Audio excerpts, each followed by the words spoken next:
Preston Brown, physical therapist with Prestige Therapy and Wellness, and want to talk today about assistive devices or walkers, canes, crutches, any of those things that you may use for walking or if you're injured.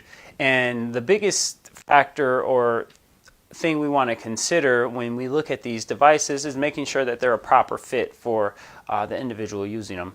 Sometimes as a physical therapist, I go in and I see patients and I see a lot of things. I see the gamut. Either I see a souped up walker or one that is just looks like it's to its demise and maybe on its last leg, quote unquote. The thing is that with a proper fit for a device, if we're looking at a walker or a cane, usually crutch as well, we want to think about if the individual is standing up nice and tall, you want to be about where the fold of your wrist would be if your hand is at your side, and where you would normally wear, say, a wristwatch or something like that. So that's the sizing. You're standing inside of, say if it's a walker with a frame, you want to be inside of the walker and it'd be where you fold your wrist. That's an easy guideline to go off of.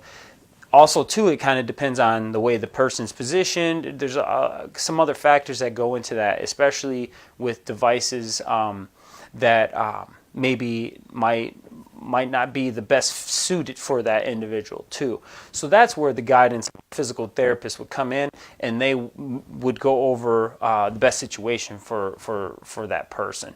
The cane is kind of the same concept. It would be where the fold of the wrist is. The crutch is a little different. You want about 2 finger breadths underneath your armpit. So there should be some space where the top of the crutch sits. You never want it inside of your armpit or hiking your shoulder up, because that compresses some important nerves and arteries under there, so that can cause some injury. And then also too, where the hand is going to grip the crutch. On a traditional crutch, there would be a part here, and then there would be a piece where your hand would grip. That would be about where the fold of the wrist is, or a nice small little bend in the elbow.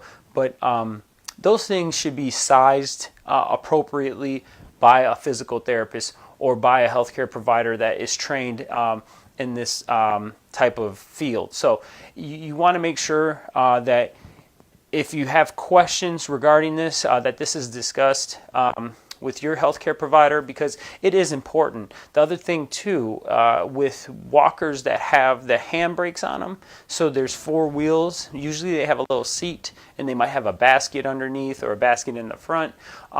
Those ones we call a rollator walker or 4-wheeled walker. That device, you want to make sure when you're using that device that it has brakes, and that those brakes should be locked when you're getting up from a chair, or if you're going to sit down. You always want to lock those brakes. Traditionally, I find when I go in to see clients that they're not locking those brakes all the time, and that can be hazardous because that can lead to falls and other issues. So anytime you're using an assistive device, it's always great to talk to a physical therapist or some type of healthcare provider that is trained in using these types of assistive devices, because it is important for our safety. Make sure that they're being used properly so they're doing the job they should do. Usually that's to prevent a fall or to aid in walking or decreasing the amount of weight that's on our legs or feet. So that's the purpose of it, and we want to make sure that it is doing its purpose. All right. If you have any questions or comments, please feel free to leave them. Thank you for watching the video. I'll talk to you later. Bye-bye now.